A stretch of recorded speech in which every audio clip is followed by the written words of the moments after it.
सलीब सिंध जी खणी असां त सिर खे वारियो, ॿुधायूं छा त साथियो, असां छो रत ई हारियो।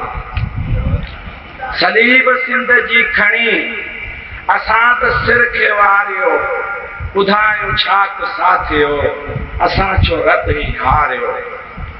हयाती साथियो रुगो साह संदोत चाह न हुई, हयाती साथियो रुगो साह संदोत चाह न हुई। इनकार उम्र खां सही जबर अॻियां झुका न हुई। कुफर सिखियो हो कंद हिन पिची सिखी त हा न हुई।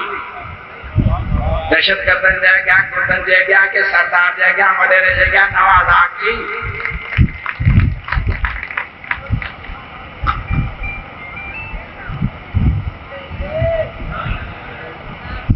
कुफर सिखियो हो कंद हिन पिची सिखी त हा न हुई।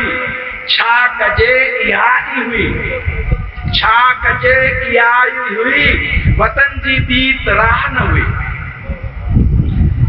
मक़तल जंहिंमें ख़ुद मरी मकार खे ई मारियो। सलीब सिंध जी खणी असां त सिर खे वारियो, ॿुधायूं छा त साथियो, असां छो रत ई हारियो। मता किथे सगर वगर साथ ही टुटी वञे, मता किथे सगर वगर ऐं साथ ही टुटी वञे। कतार कतार काफ़िले मंझान को खुटी वञे। हणी छपा के पेट ते छाती का कसी वञे। सिंधियाणी वहशतुन हथां कराची में लुटी वञे। उनई अदी सां अण चयो गयो जो कोल पारियो। सलीब सिंध जी खणी असां त सर खे वारियो, ॿुधायूं छा त साथियो, असां छो रत ई हारियो। मदान हौसलन संदा झंडा झका ही थी वञनि। मदान हौसलन संदा झंडा झका ही थी वञनि। वतन जे पेट में खंजर हणी न खून जी वञनि।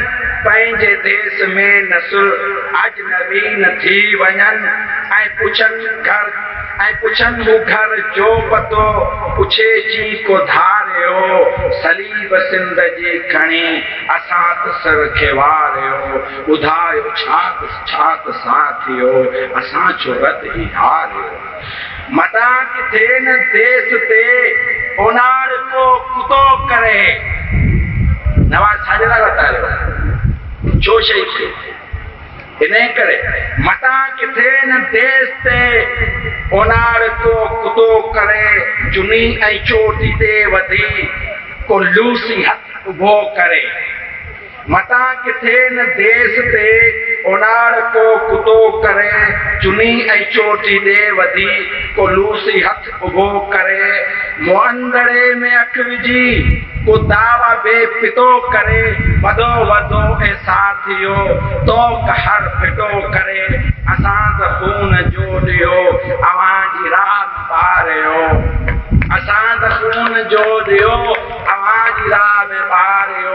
सलीब सिंध जी खणी असां त सिर खे वारियो, ॿुधायूं छा त साथियो, असां छो रत ई हारियो, असां छो रत ई हारियो।